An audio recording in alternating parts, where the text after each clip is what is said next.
rétablir l'autel. Le message est venu pour prendre ce qui a été tordu par les églises et remettre ça en place. William Branham a fait ce travail. Il a prêché sur le baptême. Il a prêché sur les 7 sceaux. Il a prêché sur le mariage et le divorce. Il a prêché sur la semence du serpent que les gens ne comprenaient pas. Il a rétabli l'autel. Il a fait le travail que Dieu lui a accordé. Maintenant, nous les peuples, nous devons maintenant regarder nos yeux fixés sur l'horloge qui est Israël maintenant. Alors nous devons nos yeux fixés sur le temps de la fin, sur ces messages. Parce que dans ces messages, il y a la puissance. Dans ces messages, il y a la vie. Le message n'est pas toujours prêché. Le message, c'est une vie. Et tu dois vivre la vie qui est dans le message. William Branham a vécu une vie parce qu'il a rencontré l'ange qui lui a dit. Quand l'ange lui a dit que non, les clergés là du temps de Jésus, ils avaient mal compris. Parce que Jésus était revêtu de la puissance pour connaître les choses qui étaient dans les cœurs des gens. Ça, c'est l'ange qui parlait à William Branham. Jésus a été revêtu de la puissance qui peut reconnaître les choses en avance. Et William Branham était revêtu de la puissance pour connaître les choses en avance.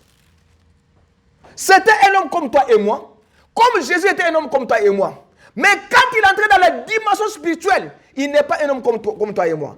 Parce qu'un homme normal ne peut pas ressusciter un homme normal. Non. Moi, Bertrand, tel que je suis ici, je n'ai pas la puissance en moi, même si mon fils meurt et je peux lui retourner à la vie. Je ne peux pas le faire. Mais celui-là avait la puissance de regarder un homme mort, pourri déjà, et il dit, sors de là. Et l'homme sort, il peut aller même dans les séjours de mort, récupérer l'âme de quelqu'un, lui faire revenir sur ce monde ici, et l'homme marche normal. C'est pourquoi l'ange lui a dit, les clergés avaient mal compris. La puissance qu'avait Jésus est appelée cela Belzéboul, la puissance de Belzéboul. C'est pourquoi ils t'ont traité. L'ange lui dit que ta vie mal comprise. Les gens te comprennent mal. C'est que la vie d'un chrétien doit être mal comprise. Alors, là, je lui ai dit, c'est ça la commission. William Branham lui a dit que, comme cela est comme ça je dois gérer. Et là, je lui ai dit que, je serai avec toi. Et là, j'ai entré maintenant dans la lumière là qui tournait autour de William Branham. Là, j'ai entré là-bas et il est sorti du bâtiment. Il est parti. William Branham me dit que quand je suis retourné à la maison, j'étais un homme nouveau. J'étais un homme changé. C'est pourquoi le message doit nous changer. Nous ne devons pas venir seulement à l'église, rester seulement comme ça chaque jour. William Branham me dit que quand je suis allé à la maison, j'étais un homme transformé, un homme changé. Est-ce que quand vous venez à l'église, vous écoutez le message, vous retournez à la maison, vous changez? Vous ne changez pas. Votre comportement reste le même, c'est que vous n'avez pas rencontré Christ. Parce que quand vous rencontrez Jésus-Christ, vous devez changer. Votre manière de voir les choses doit changer. Votre manière de faire les choses doit changer. Quand vous rencontrez Dieu, tu ne peux pas retourner la même personne. Impossible. Mais comme toi, tu ne changes pas, c'est que tu n'as pas rencontré Dieu. Gédéon a rencontré Dieu. Il était un homme changé. Moïse l'a rencontré. Il était un homme changé. Saul a rencontré Jésus. Il était un homme changé. Jacob l'a rencontré. Même son nom a été changé. Mais toi, tu rencontres Dieu. Est-ce que ton nom a été changé? Est-ce que ta vie a été mal comprise? Est-ce que ta vie a changé? Ta manière de voir les choses, de faire les choses. Tu es la même femme méchante. Tu es le même homme méchant. Tu es la même personne qui injurie les gens. Ta vie n'a jamais changé des années dans le message. Non, il faut revoir la vie. Nous sommes au temps de la fin. Attention, Dieu peut vous surprendre aujourd'hui ou demain. Avec ta méchanceté, tu dois rester. Avec tes paroles que tu blesses les gens, tu dois rester. Avec ta manière de te comporter, toi tu te comportes en dehors de la parole de Dieu, toi un chrétien. Mais tu dois rester. Essaye au moins de changer la manière de voir les choses par rapport à la parole de Dieu. Essaye au moins de voir d'une autre façon. Parce que la manière dont tu es en train de voir les choses, tu vois des choses d'une manière charnelle. William Branham, quand il a raconté, il a dit, ce jour-là, quand je me suis mis devant les gens pour prêcher l'évangile, et une femme infirmière, qui son mari était un grand homme dans les affaires du monde, était mourante là-bas. Et la vision est venue sur l'estrade. Et j'ai vu cette femme-là rentrer au travail, faisait le travail normal et elle était corpulente encore. William Branham est descendu de l'estrade. Il a dit, ainsi dit le Seigneur, tu ne dois pas mourir, tu vivras. Et son mari a suivi William Branham dehors après la prédication pour lui dire que même mon épouse, le cancer a rongé tout. Alors, comment tu peux dire que non, il vivra? William Branham a dit que moi, Dieu m'a dit qu'il vivra. J'ai vu dans la vision qu'il vivra. Ce que Dieu me montre, je suis certain. William Branham, maintenant, comme là, je lui ai dit que je serai avec toi. William Branham savait que lui ne peut rien faire sans cet ange-là. Et les gens doutaient. Les gens doutaient que William Branham, l'ange-là n'apparaît pas à lui. Je vais vous lire le dimanche prochain. Il y a un prédicateur. Quand la colonne de feu était dans le bâtiment, un prédicateur a vu la colonne de feu. Directement, la colonne de feu a aveuglé le prédicateur parce qu'il ne pouvait pas le voir. Il l'a aveuglé et le prédicateur est devenu un homme qui a le mental là a changé. Parce qu'il n'était pas, il ne lui était pas permis de voir la colonne de feu. Il a dit que sa mental a changé. Il est devenu comme quelqu'un qui n'a pas d'esprit. Et la colonne de feu l'a aveuglé. Dans ce message, l'ange est entré dans la maison. William Branham a demandé à l'ange si son frère, si Billy Paul peut le voir. Il a dit que tu peux réveiller Billy Paul, mais pas ton petit frère. Quand Billy Paul s'est réveillé, Billy Paul a vu l'ange. C'est qui parlait avec William Branham. William Branham a dit que quand il a rencontré cet ange-là, la même fois qu'il lui avait parlé dès le bas âge, à 2 ans, 7 ans, c'est la même. Quand l'ange a parlé, il a dit que ne crains pas. William Branham a dit, il s'est souvenu que, la voix qui m'a toujours parlé quand j'étais enfant, la voix qui m'a parlé sous les tourbillons, dans les, you can stand up, you can sit down. La voix qui m'a parlé, cette voix-là, voilà l'homme. Voilà ce que j'attendais.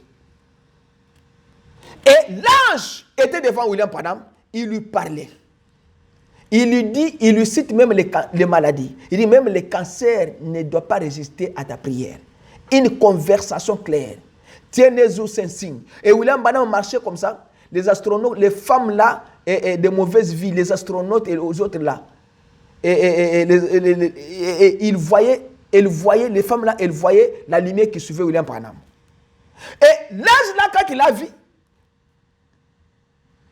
Billy a regardé, elle a vu l'ange. Et l'ange regardait constamment vers William Branham. Il ne s'intéresse pas vers Billy Paul. Parce que Billy Paul n'était pas le messager. William Branham dit que mon épouse que vous voyez ici, Meda, quand la lumière est descendue sur la rivière Oyola, ce jour-là, Meda avait 12 ans. Meda a écouté la voix, mais Meda n'a pas vu la lumière. Mais William Branham est venu et il a marié Meda après la mort de Hope. Et Meda dit à William Branham que ce jour-là, je l'ai vu. L'ange là, sur l'estrade.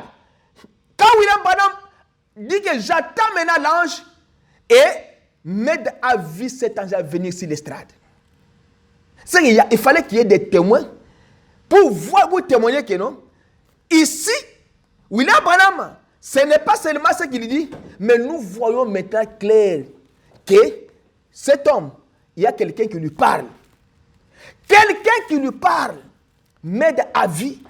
A dit que je l'ai vu pour la première fois. Il n'y avait pas de doute. ma soeur, mon frère, quand nous parlons de ces choses, c'est parce que nous sommes au temps de la fin. Le message que Dieu nous a donné, il ne nous a pas donné le message pour prêcher le message. Il nous a donné le message pour vivre le message et croire au message. Parce que le message, c'est une vie. Est-ce que la vie que le prophète Abraham a menée, c'est la vie que nous menons aujourd'hui? Ce n'est pas ça.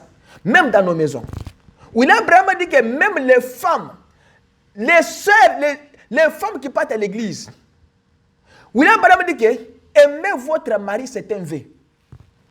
Aimer votre mari, c'est un vœu. Mais il y a les femmes de prédicateurs qui ne respectent pas même leur mari.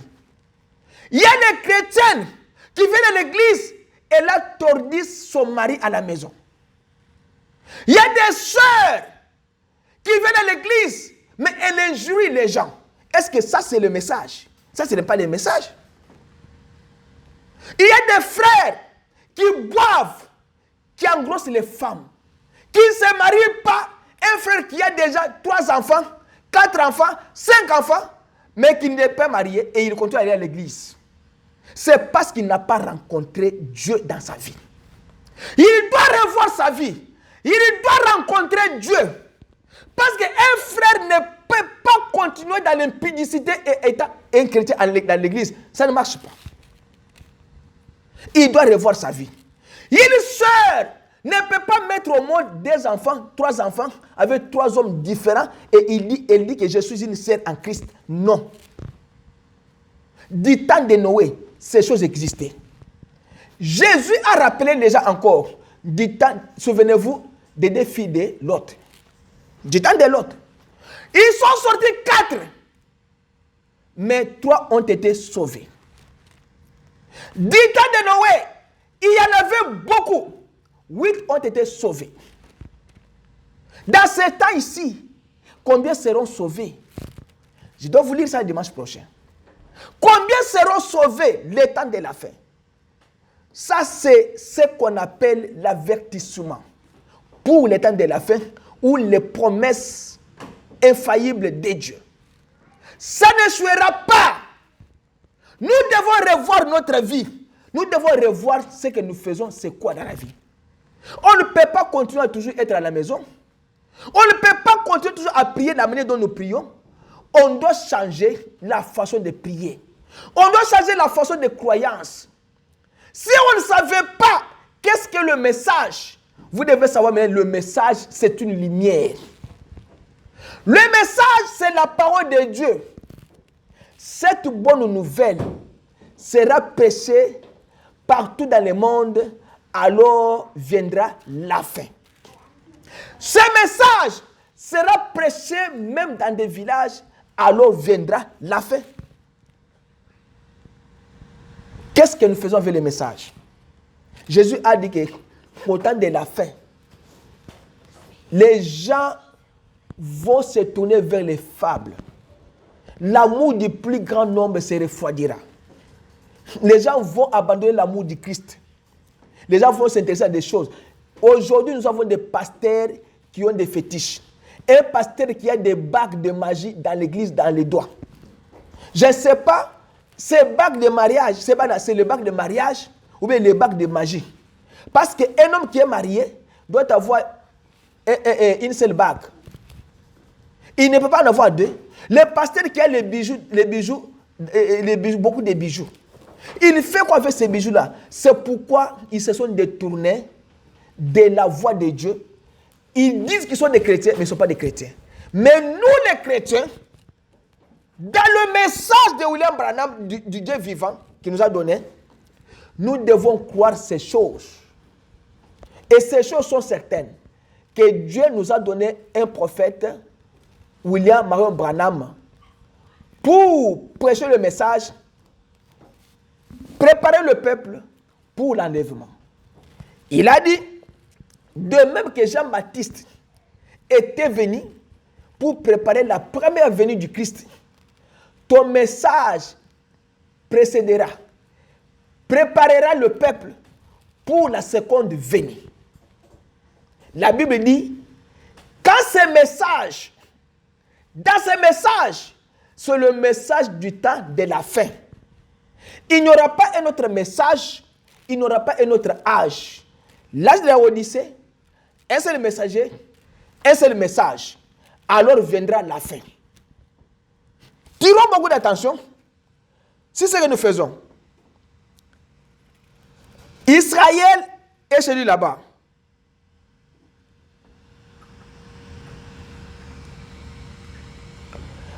Nous devons savoir, en Israël aujourd'hui, il y a la guerre.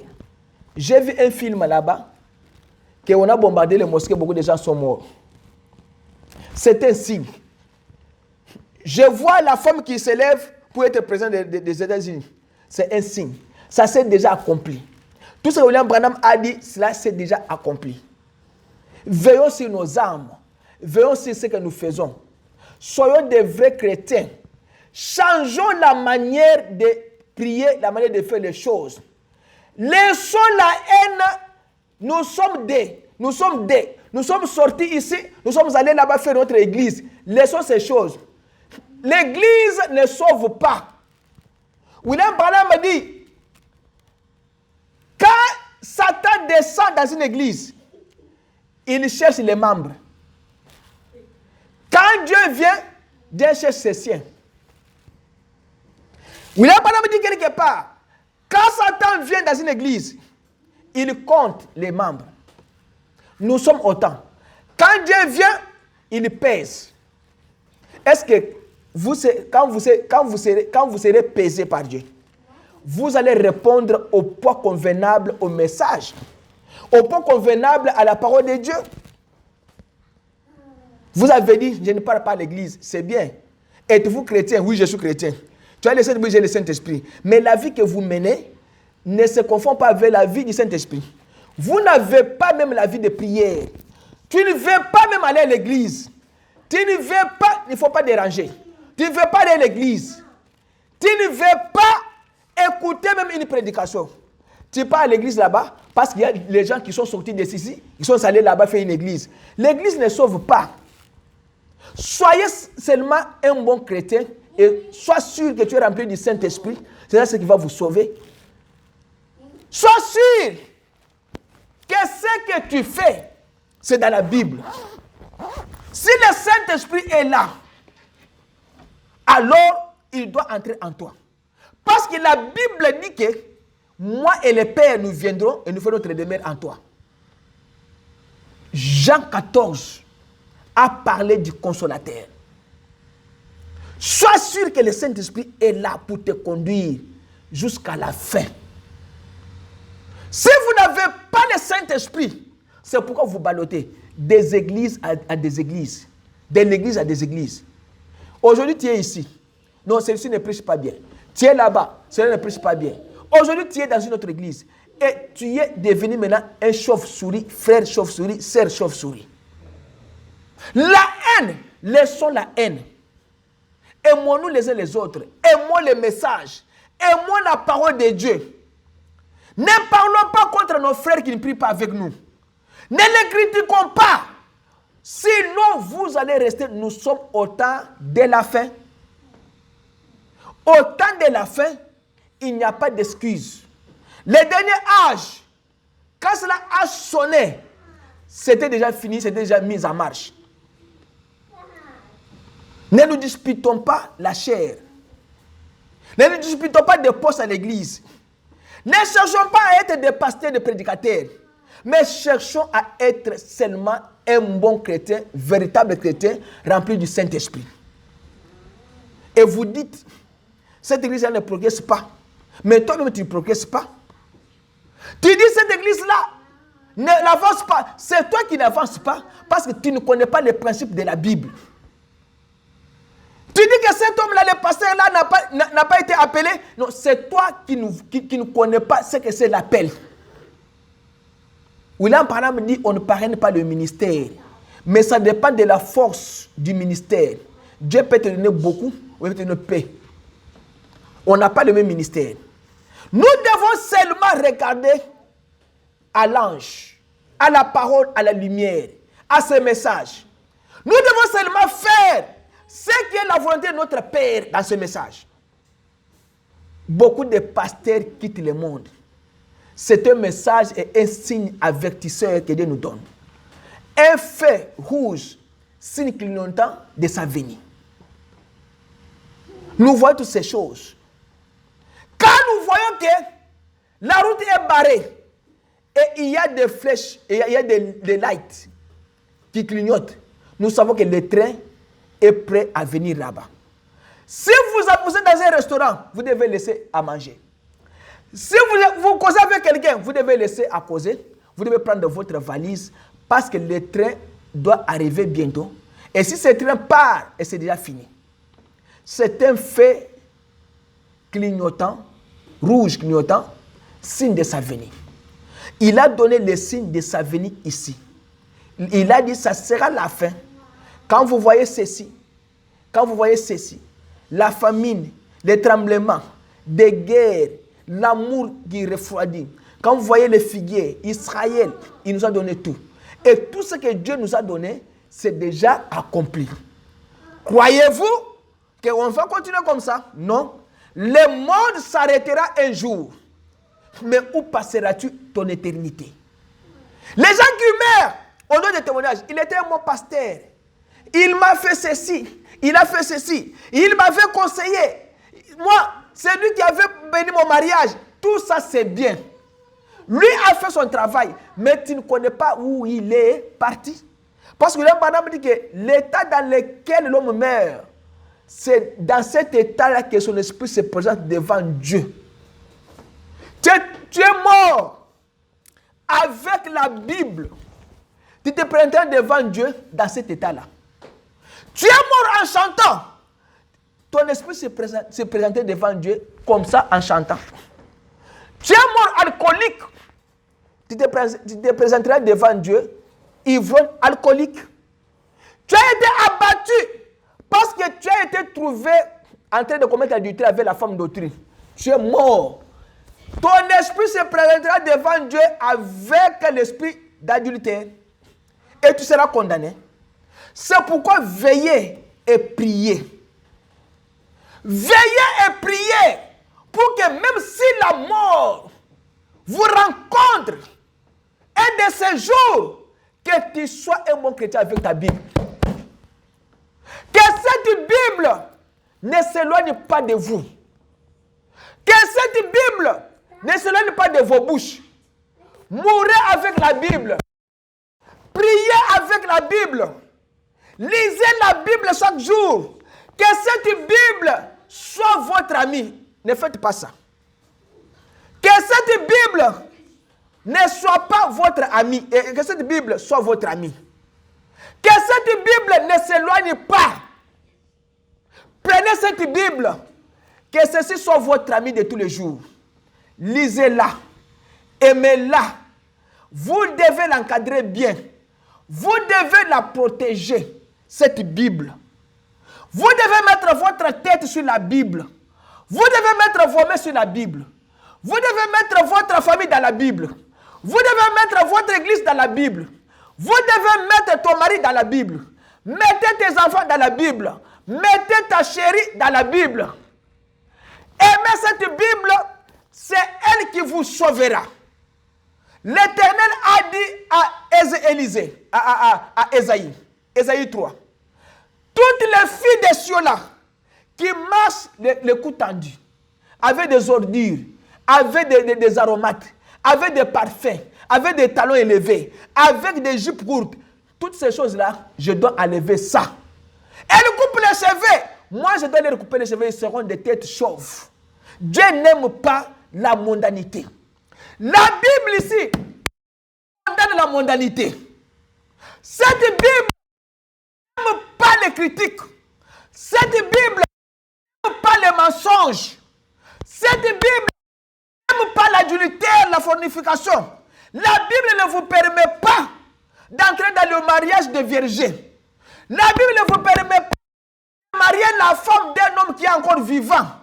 La Bible ne te permet pas de commettre l'adultère, de voler. La Bible te permet d'aimer Dieu, d'aimer sa parole. Aimer ton frère comme tu t'aimes toi-même aussi. Que l'amour de Dieu entre en vous. Aimez le message. Aimez le messager. Aimez l'église. Comme David a dit, un jour dans le parvis pour moi, vaut 1000 jours ailleurs. Regardez la promesse infaillible de Dieu. Les signes avertisseurs de sa venue. Qu'est-ce que Dieu a dit pour toi? Vous êtes devant les dilemmes. C'est à toi de prendre ou de laisser. Nous n'allons pas continuer comme ça. Les choses doivent changer dans notre vie. La manière de faire des choses doit changer. On ne peut pas rester aujourd'hui. Aujourd'hui, tu n'es pas parti à l'église. Tu donnes des explications. Parce que mon épouse a fait ceci ce matin-là. C'est pourquoi je ne suis pas allé. Moi, il faut que je sois bien. Ok. Tu n'es pas parti à l'église parce que mes enfants m'ont dérangé la nuit. Ok. Tu donnes des explications aujourd'hui. Demain, explication.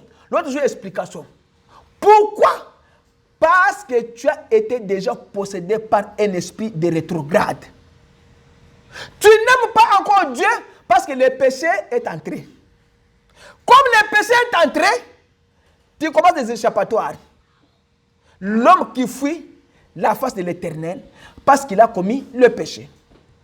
Adam qui fuit la face de l'Éternel. Ève qui fuit la face de l'Éternel. Dieu te rappelle aujourd'hui. Il a dit dans Malachie 3:7, revenez à moi et je reviendrai à vous, dit l'Éternel des armées. La femme qui fuit la face de l'Éternel, l'homme qui fuit la face de l'Éternel, parce que le péché s'est introduit. Le temps de la fin, il y a beaucoup de péchés. Regardez dans la Bible. Regardez ce que Dieu veut faire avec vous. Regardez ce que Dieu a promis. Les promesses de Dieu pour vous, c'est quoi? Est-ce que tu iras dans l'enlèvement ou tu n'iras pas? Est-ce que la vie que tu mènes, cette vie-là doit changer ou bien doit demeurer la même chose?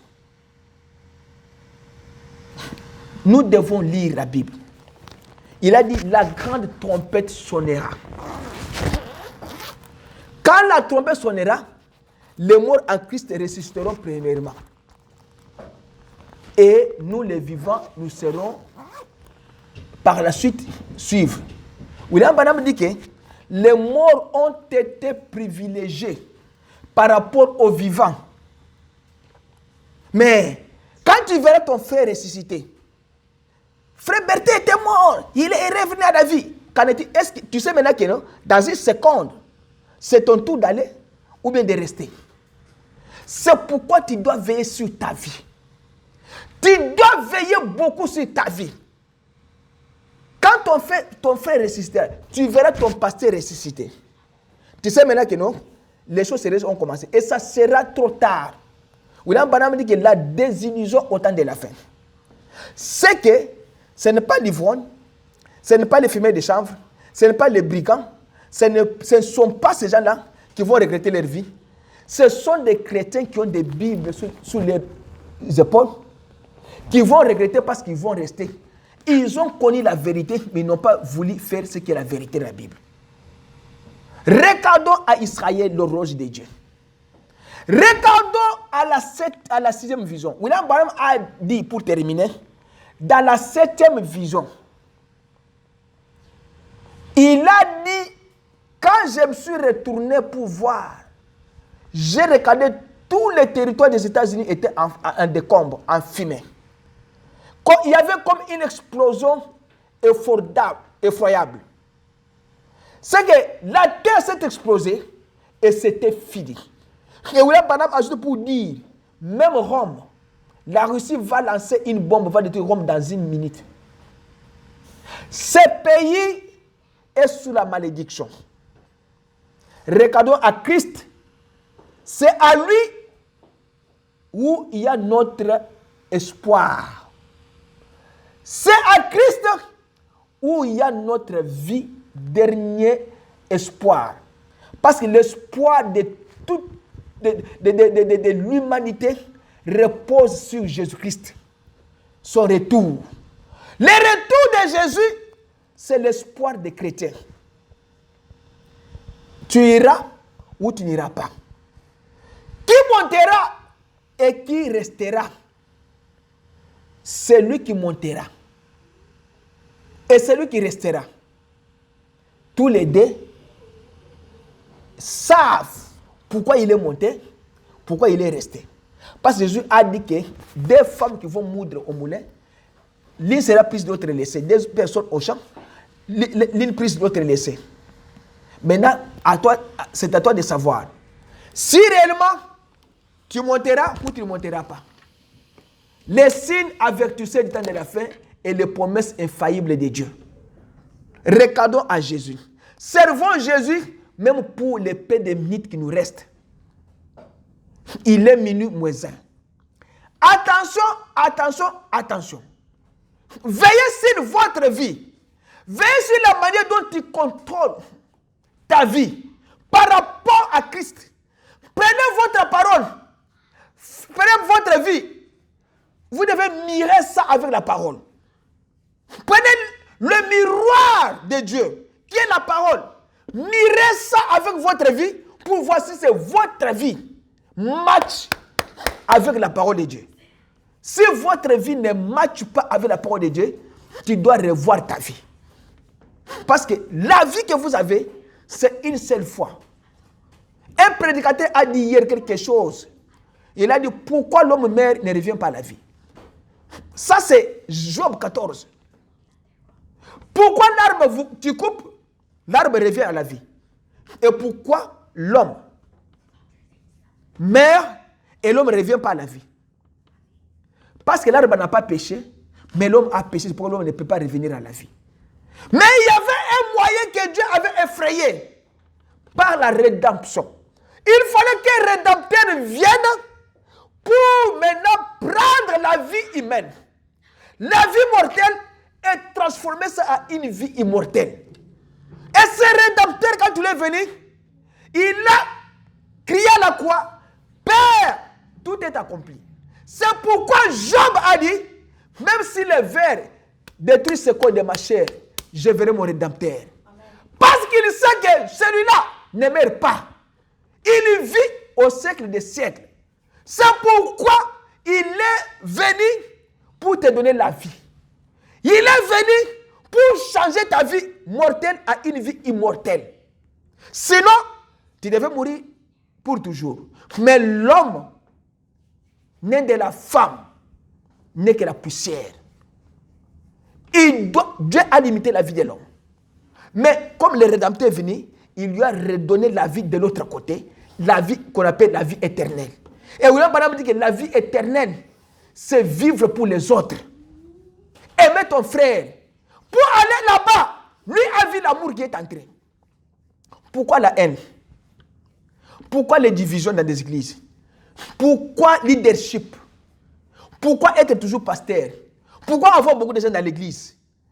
Pourquoi se disputer, se chamailler? Pourquoi s'injurier, se battre, se combattre? Il n'y a pas l'amour. S'il y avait l'amour, on devrait être unis.